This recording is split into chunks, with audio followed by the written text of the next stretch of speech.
Boom. What's up, everybody? Welcome back to another episode of the Hedge Podcast. We missed y'all. We're back. We're back in the mix, baby. 2024. If you're joining us for the first time, I'm Omar, aka Retro Hoops. That's my man JD. And we are going to rock your socks for the next 30 to 45 minutes. Yep. That's what we're going to do, baby. Sports card content. Dude, we took a nice little time off there. Yeah, we did. It was good. I actually, you know what, man? Like, it was needed. Yeah. It was needed. Agreed. So I'm glad we made that decision.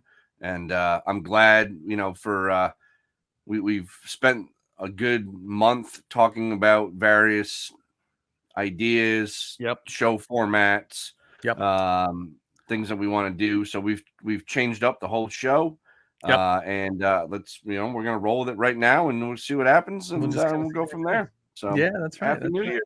Yeah, Happy New Year to everybody. Man, what was funny is that the timing of the break that we decided to take kind of coincided with like a lot of hobby YouTubers, like kind of throttling back on content, doing videos about how they're kind of getting burned out and stuff like that. There's it just the timing of that just kind of coincided, and I think a lot of people were feeling it.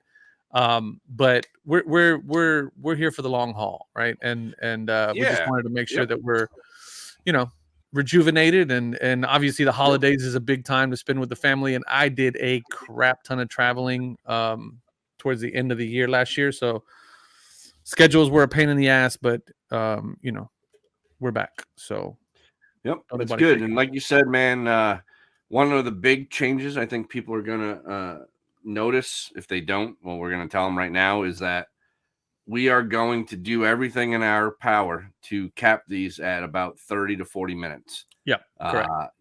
We get it. We watch them back just like you guys, and we feel like we could just get better. So that's what we're gonna do, and let's see what happens. So, and I think you and I spend a lot of time looking at the data, right, and the analytics, watch times and things like that, and we realized looking back at it that because we're so kind of back and forth, and you and I talk quite a bit, outside of all of this, so we can quickly go off the ledge. And so this is kind of we set up this structure in an effort to kind of keep us in sync with what we're looking to do. So very excited. Dude, I tell you, Birdie's going to be excited to see you. He's been hammering me. Birdie's my guy. But actually, you know what? Birdie sent me a nice Lou Rowe rookie card. A few weeks ago. Yeah, we've been chatting. Birdie's a great dude, man. Right on. Yeah. Happy New Year, Birdie. Although I've already told Birdie. Him that, so whatevs. So all right, let's move on to the old card hedge, baby. Yes, sir. We've got a new segment here, folks. And Omar and I, we've said it time and time again. For those of you that may be watching this for the first time, both of us are partners in the company Card Hedge, sports card pricing app, web-based platform, whatever you want to use. Like I said, we have the app, we have the web. Right. Cardhedger.com, or Apple, download the Card Hedge app, or Google Play, download the Card Hedge app. Yep. And what we decided was this. Kind of rather than going, this and that and highlighting different areas of the tool, we're going to pick a card of the week each week to highlight, show a little data, talk about it, and move on with our lives. So, Omar, you're up, buddy. I'll go first. All right. Yeah. So, my card of the week, for those that have been watching for quite some time, you guys will know why I'm picking this. I'm not happy about this. What is that thing at? Dude, it's at $40, bro.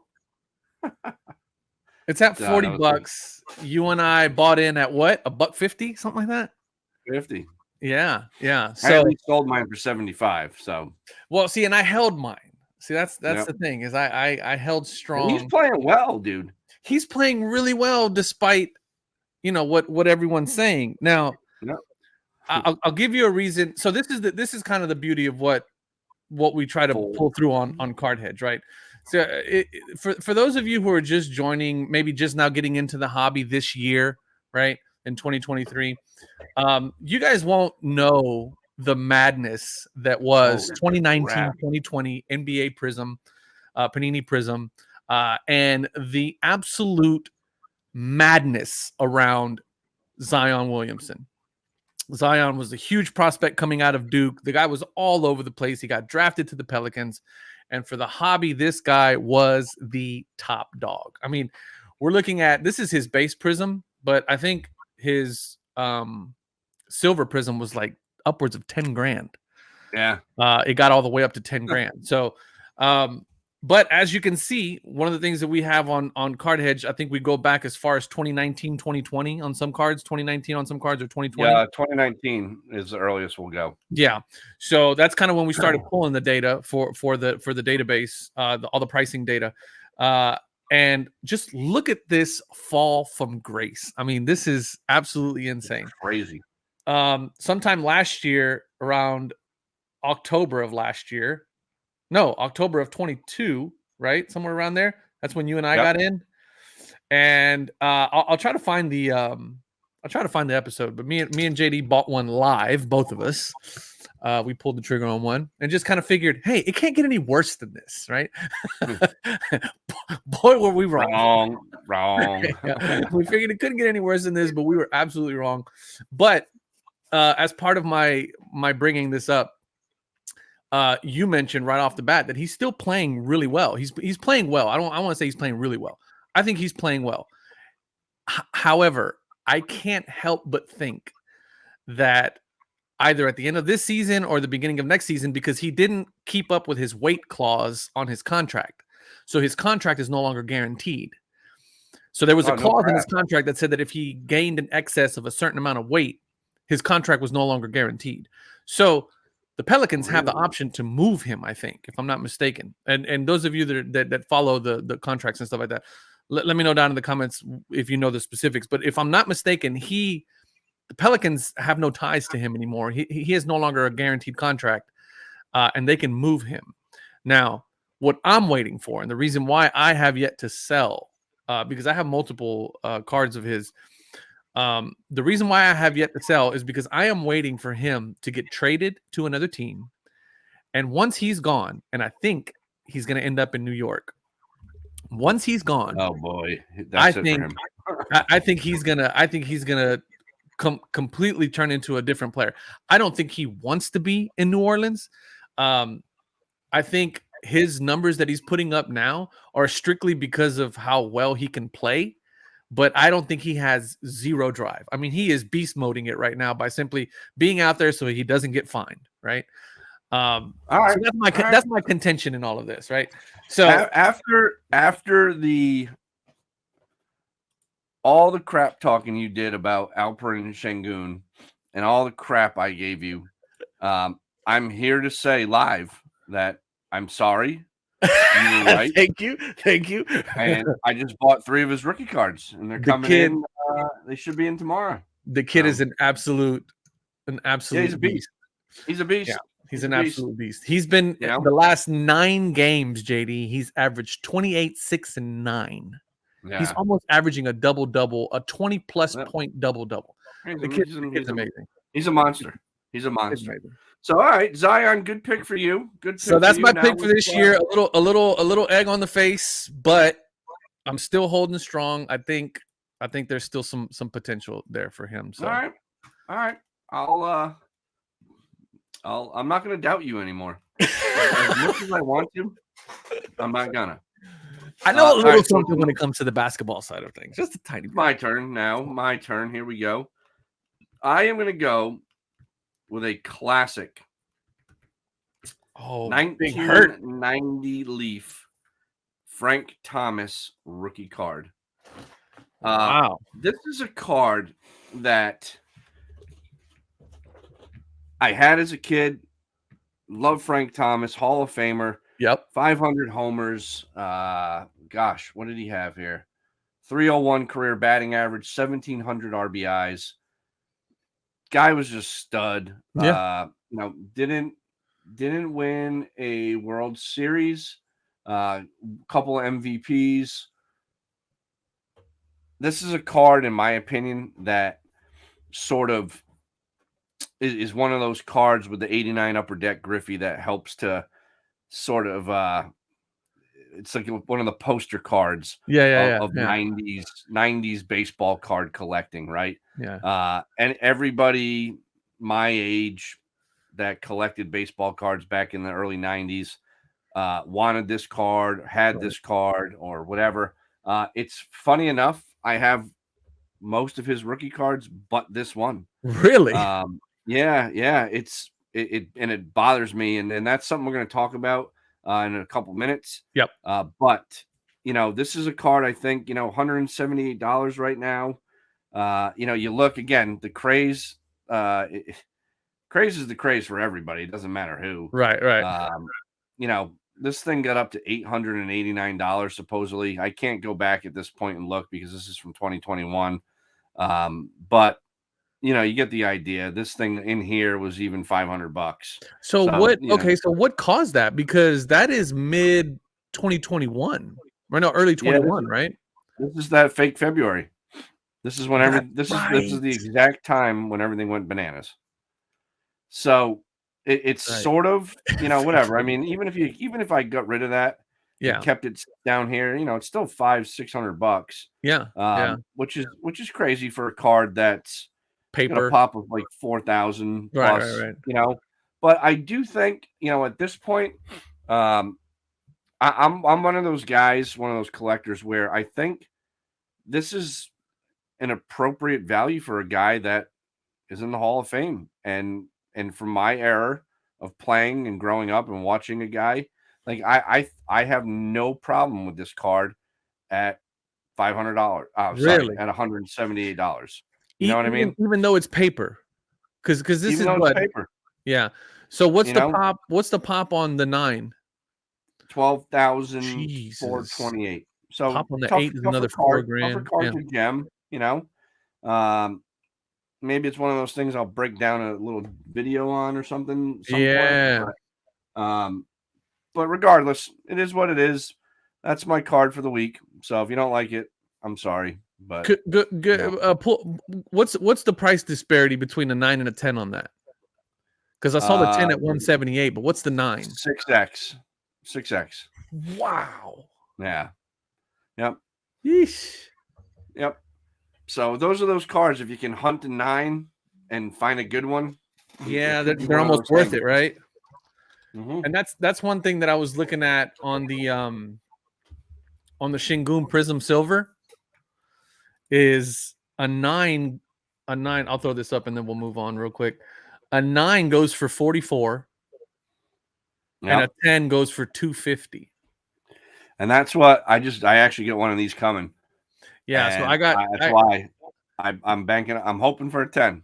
I picked up 3 9s, and then I picked up a handful of raw ones, because a raw one you can pick up for $20, right around $20. Now here's the thing: 2021 Prism dog shit when it comes to centering.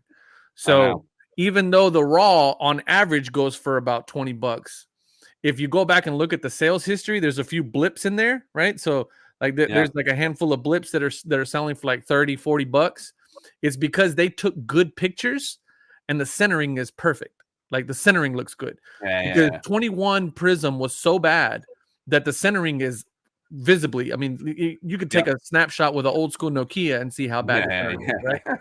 And so some people, exactly. So some people that have good pictures of well-centered raw cards, they're asking top dollar for them because they know that that's probably what's dragging down a lot of those things. But just another thing. That's another thing you can use Card Hedge for, right? Is looking for that PSA 9, PSA 10 disparity. Also looking at that SGC 10 pricing for a potential crack and resub to PSA if you're looking for an arbitrage opportunity. Again, like JD said, all the links are below for anything if you guys want to check it out and download the app and all that stuff. Yep. You're gonna say something there? No, I was gonna say like all of that. There's if you're still looking to, the thought processes of the last few years has to go away. And now you gotta recalibrate and what are you doing, right? And I think that's a nice segue sort of into Yes, our main topic tonight, right? As far as our own personal recalibrations for the year, yep. and what we're doing hobby wise. Do you want to start, my friend, or do you kick it off, man? Yeah, beautiful segue. All right. So it was actually almost professional. I'm not gonna lie. Almost like you planned that. When River listens to this back, he's gonna be like, man, I knew I hired that guy for a reason. But anyway, so I came up with three resolutions, so to speak, for sports cards that I would like to accomplish this year. The first one has to do more with my own personal YouTube channel, which is at JD Sports Cards. So make sure links down below. If you're not subscribed to that, you head on over and subscribe. Hit the thumbs up button on some videos. Leave me a nasty comment. Just do something to work that algorithm. Yeah. And but my big thing is this. Omar mentioned earlier when we talked about the podcast and how we were looking at data. I was doing the same. And I was a mad dash at the end of last year for a few months, trying to hit the magic numbers to get monetized. And I did that. And I was like, you know what? Congratulations. It took 3 years, but I did it. Yeah. So I kind of think it was like a nice accomplishment and whatnot. Now, I have no visions of getting rich off of what I do. It's not what I'm doing content for. But it's a nice, almost like a pat on the back, right? Like, yeah, you know what? I got a quick question while we're here. It says it pays out at $100. Yeah. So is that $100 in a month, or does it wait until I build up $100? Wait till you build up $100. All right, I can handle that then. Because at first I was like, I'm never gonna make $100 in a month. This sucks. No, it'll be So if you make like $10, $20, $50, and then a $40 month, then you'll get your payout. Yeah. All right, cool. So after over Christmas break, I was looking at my analytics. I was looking at the content I was making. And because I was on that grind to get to that goal, I didn't really like some of the things I put out. Like I really didn't. And I can be my own critic. It's fine. Like I'm good with that. Like, and people crush me on my videos too, so it's great. Whatever. But I made the decision. I'd like to create less content moving forward, but more in depth, if that makes sense. Yeah. And I'm not talking like hour-long videos, but I'm talking about, if it's 10 minutes, there's some substance to it. Yeah. If it's 20 minutes, there's some substance. You know what I mean? You get the idea. Right. So that's my first resolution. Nice. So, you're up, buddy. We'll go back and forth until we're all done. Okay, good. So I got two of them, two big ones, and then one kind of like a little bit more looser. One at a time here. One at a time. One at a time. Yeah. So we'll do one at a time. My first one has to do with this guy right here, Hakeem Olajuwon. I have over the last 2 years, as my man throws up the card that we're trying to negotiate over at the moment. And the only reason why I haven't committed to it is because I think I did buy it at Dallas in Dallas last year. So, all right. But He's watching this right now. Yeah, I know he is, right?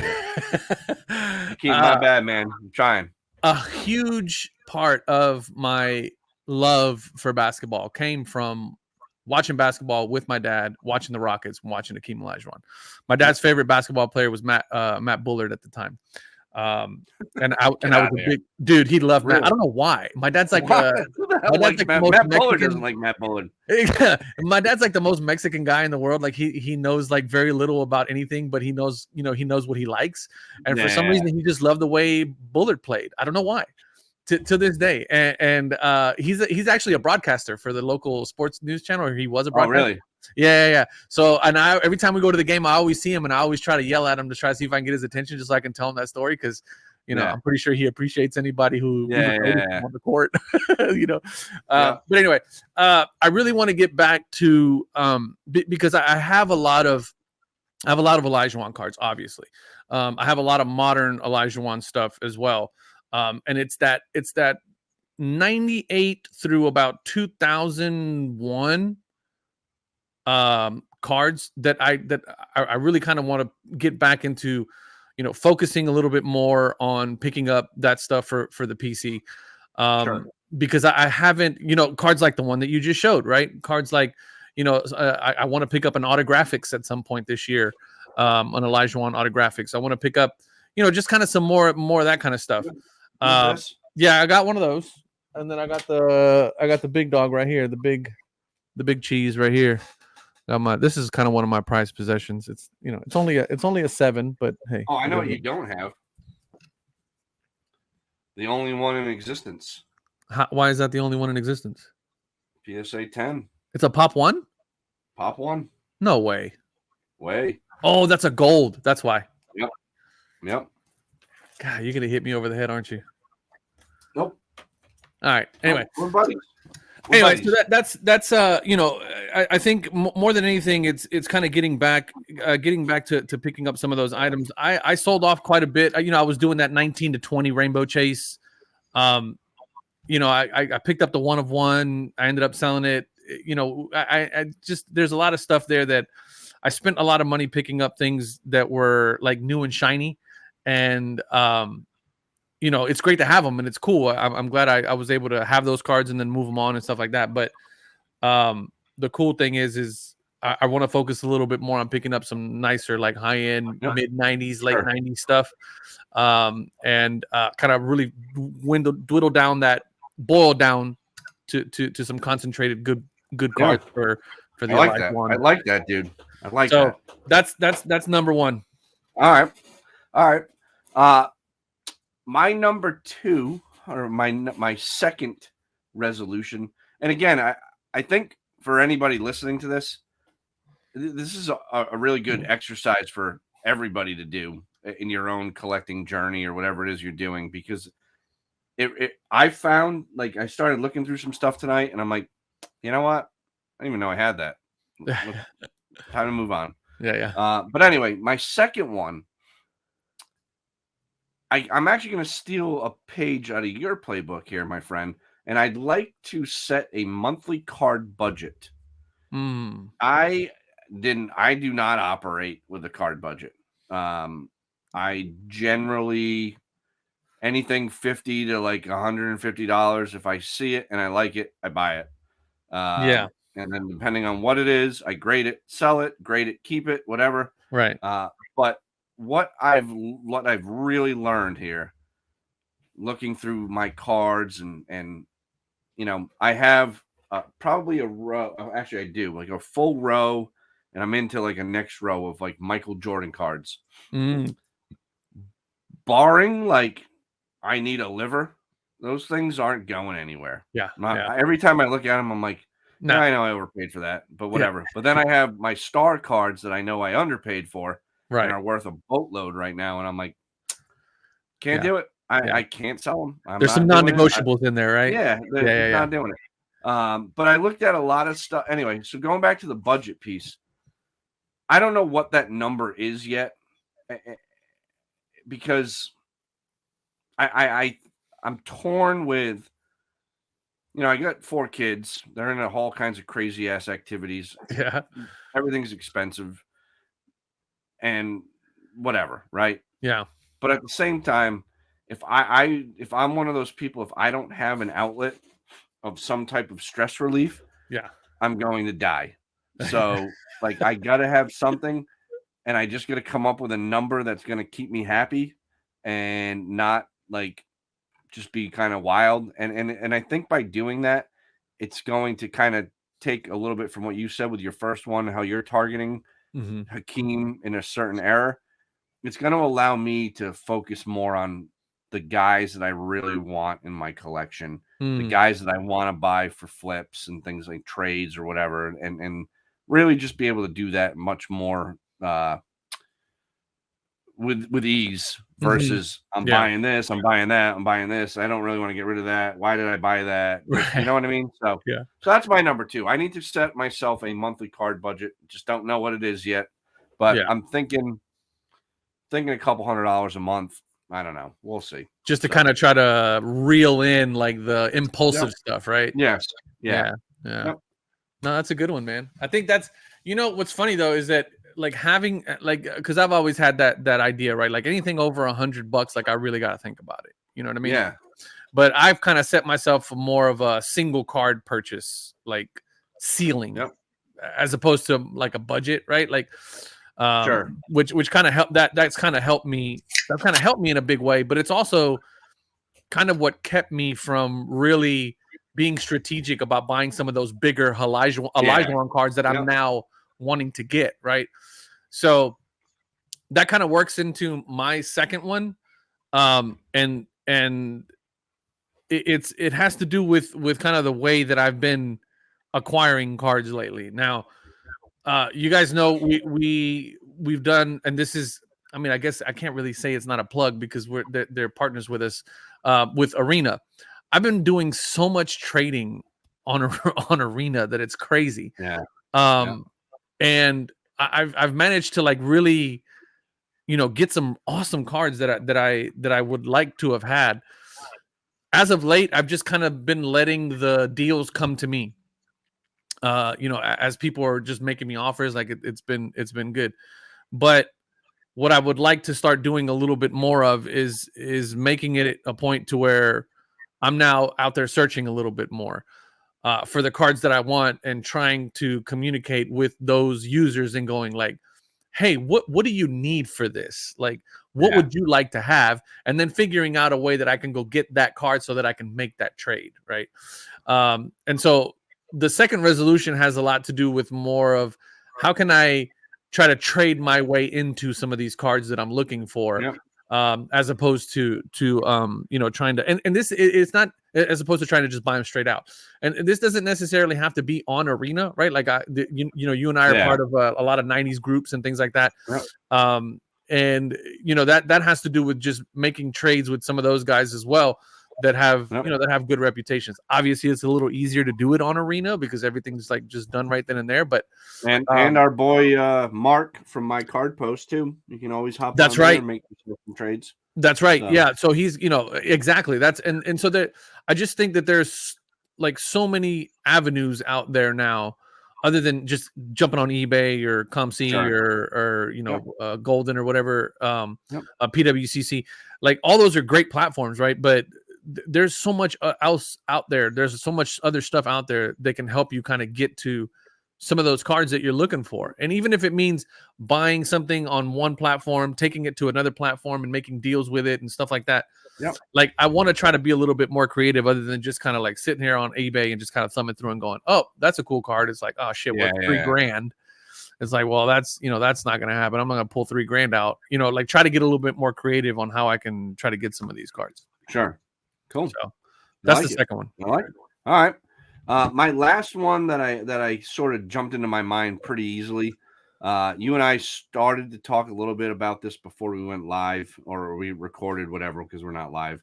But that is sell or trade the cards I am no longer either interested in or attached to. And I don't know if that's the same way of saying the same thing, but I mean, I've got stuff where I pull it out. Like I just got these in today in the mail.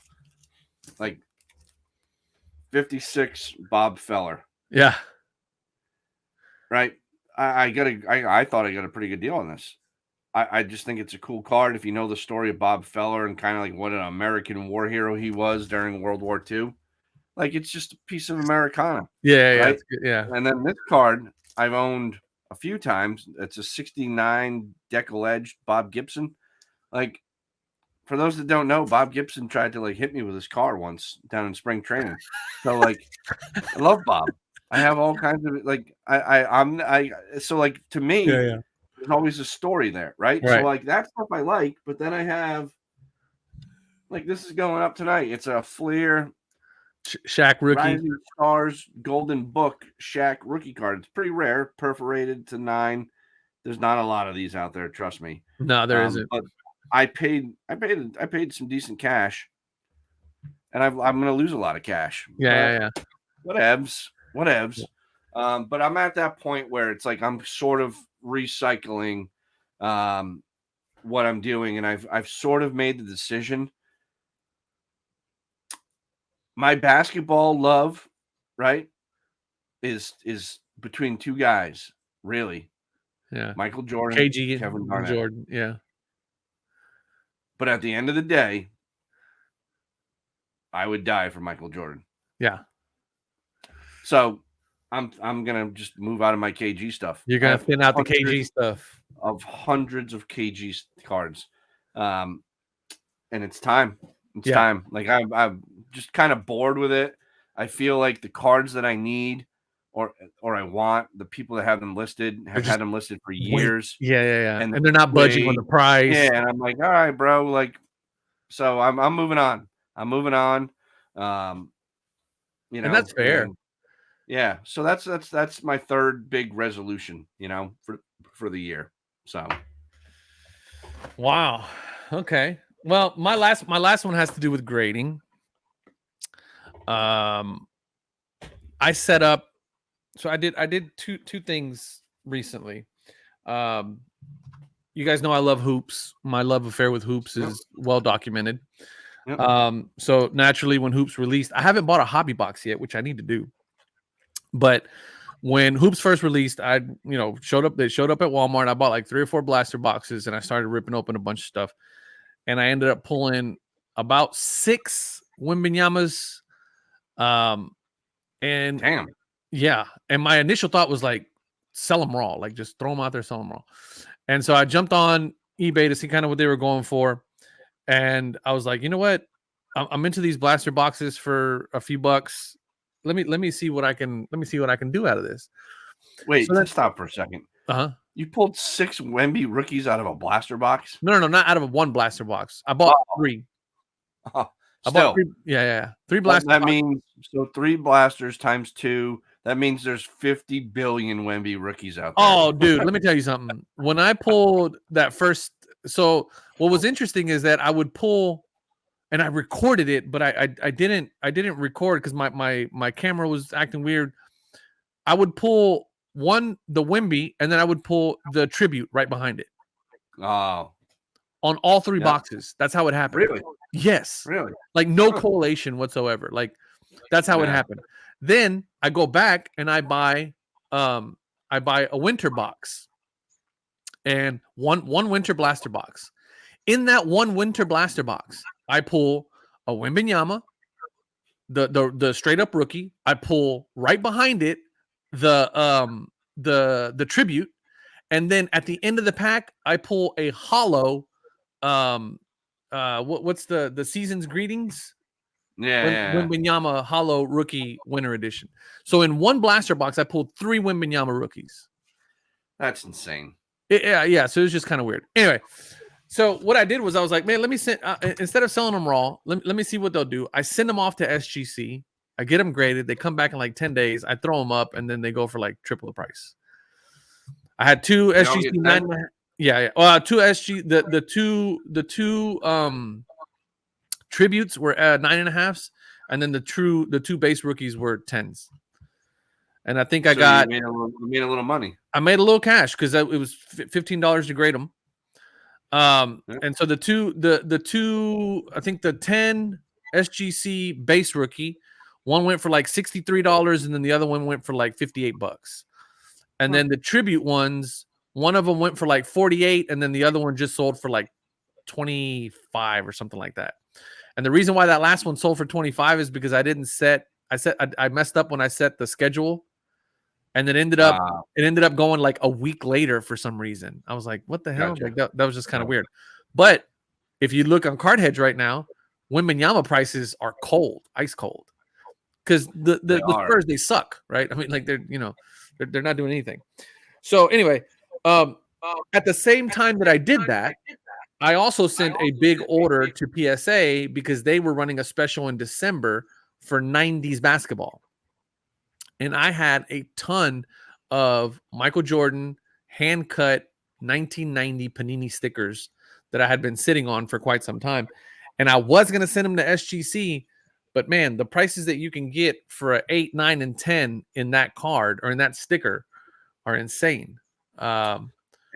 So I figured even if I get 8s, 9s, and 10s, I'll still make some serious cash because I bought those books for like $10 a pop, and I bought like 12 of them, I think. Okay. And so, I hand cut them and did all that stuff. And so I went ahead and sent them in. And at $15, it kind of made sense, right? So my resolution this year is to be a little bit more flexible, you know what I mean? And utilize grading companies a little more strategically, as opposed to just kind of being really rigid and going like, screw PSA, I'm never going to use them again. And then everything's going to SGC. Well, that doesn't make sense either, right? Yeah. So to kind of cap that, is just being a little more flexible on how I use grading companies. And then obviously PC items are always going to go to SGC. But there's if I step away from being so rigid about it, there's some opportunities there to capitalize using those grading companies strategically. I agree 100%. You know that. I mean, I talk about that till I'm blue in the face. And, I think one of the nice things about this show, as we should hit 50 by the end of the month, right? Where are we at? What episode is this? Oh, good question. I think this is 47. All right. Well, whatever it is, it's in the mid upper end of the 40s. Yeah. So we're closing in on 50. We mentioned a while back we have a giveaway. We do have a giveaway, and our giveaway actually even got a little bit better. We sweetened the pot with some hobby boxes potentially. Actually, not potentially. Some hobby boxes are going to be donated to us as well. So I think we're gonna, as we get closer to 50, Omar and I are gonna come up with some cool ways to pick some winners. Ways, I do want to say before we close out, we did just create our own Reddit, subreddit, whatever they're called. Yep, subreddit. So that link will be down in the description. We'd love to have you over there. We're one of our big pushes this year, fellas and ladies, is to really start building a card hedge community and communicate more and more with you guys. We're really big on that amongst the four of us, and we finally have the light bulb went off, and we are going to do whatever we can to get fellow hobbyists on board with the product that we're building, which, by the way, maybe by the next week's episode, we might be celebrating our 1,000,000th card. Maybe. So we'll see. It might be 2 weeks. Yeah, link is in the description for the Card Hedge subreddit. I encourage you guys to go in there. If you're already on Reddit, you know how Reddit works. If you don't know how Reddit works, it's just basically like a message board, kind of new school community type thing. Cool. Share some stuff in there. We will try to give you guys a prompt every week so that you can jump in there and share, show us your favorite 90s card. We'll come up with something. And JD and I will both be in that mix, and we can interact with you guys throughout the week. We're making Birdie a moderator, so it'll be great. Nice. That'll be good. Join though. So So okay, good, man. Hey, we did it, baby. Under 40 minutes. Under 40 minutes. Tell you it was what, actually pretty good. It wasn't too bad. When we put our heads together, we can figure it out. Good things happen, man. That's right. We figured it out. Prism football is out. CJ Stroud Prism rookie cards are out. Get them while they're hot. Overpay for them. The guy is going to be better than Brady. He is already better than Mahomes. So, whoa, hold on. Are you serious? You think so? $10,000 on one of his cards by our next episode, please. You think so? No. Oh, I was gonna say. I was like, well, hold on, listen, bro. Okay, how it goes. All right. So, anyway, I will say he is pretty good. The kid's stout. But that's that, my friend. Thank you. Thanks. Welcome back, everybody. Happy New Year. Yes, and sir. Until the next episode. Peace. Love y'all. Peace.